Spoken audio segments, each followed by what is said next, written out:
We're back here at the National Firearms Museum in the Peterson Gallery. I'm here with Phil Schreier, Senior Curator of the NRA National Firearms Museum, back here for Curator's Corner. Phil, it's great to be back here in the museum.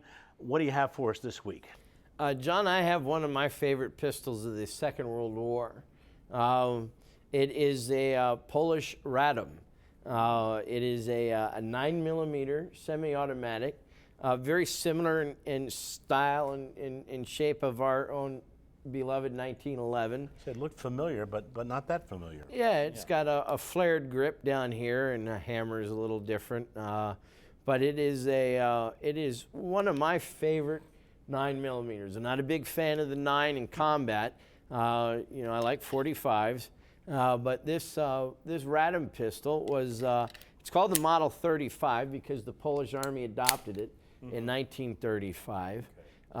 It's got a lot of the same features of the Browning high power, which was also 1935 design as far as the action, but a lot of the same design fundamentals as the Colt 1911. There's a safety on this side that locks up. It's a neat little pistol. I say, what about it makes it one of your favorites? Just like I love the 1911 because of the way it fits my hand, the way I can shoot it, sighting and aiming. This does all those for me, but in 9mm. Oh, okay. It's like having a 44 Magnum, Model 29 Smith & Wesson like Dirty Harry's, but shooting 44 Special out of it. And I like the size and feel of the gun. It's for my size hands. This doesn't apply to everybody, obviously, but for my size hands, it's very comfortable. It shoots extremely well. I've always done well with it on the target range, and I like the collectibility of it. There are a number of variations. There are pre-war variations of the 35. There are wartime, after September 1st, 39, the Germans invaded Poland, started the Second World War, occupied the Radom factory and began making guns for their own troops. So you can see the Waffen stamp right here on the slide and frame that shows German manufacture codes, which is pretty neat.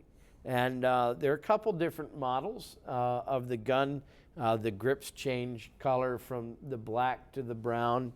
I met a gentleman at the Ohio Gun Collectors Association annual display show in May, which is fantastic if you can get by Wilmington, Ohio, for that in May of every year.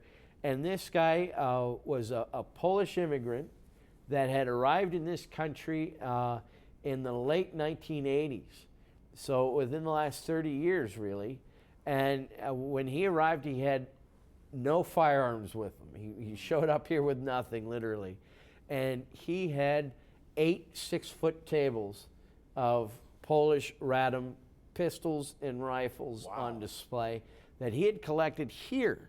And I mean to tell you, there were Radoms I had never heard of, never seen. And he had cutaways, he had factory experimentals. It was just amazing, the collection of Radom guns that he had.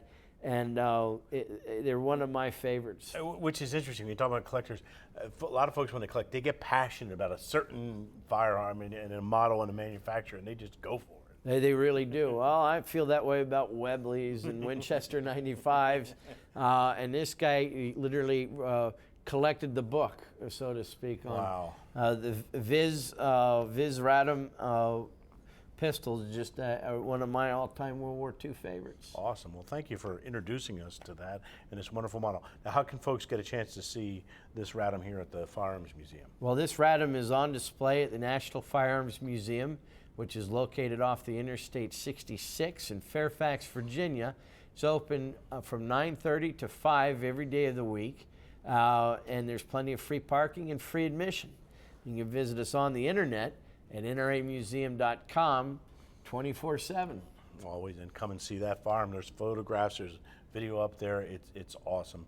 Well, Phil, thank you very much for introducing us to that quite unique and interesting firearm here on the Curator's Corner.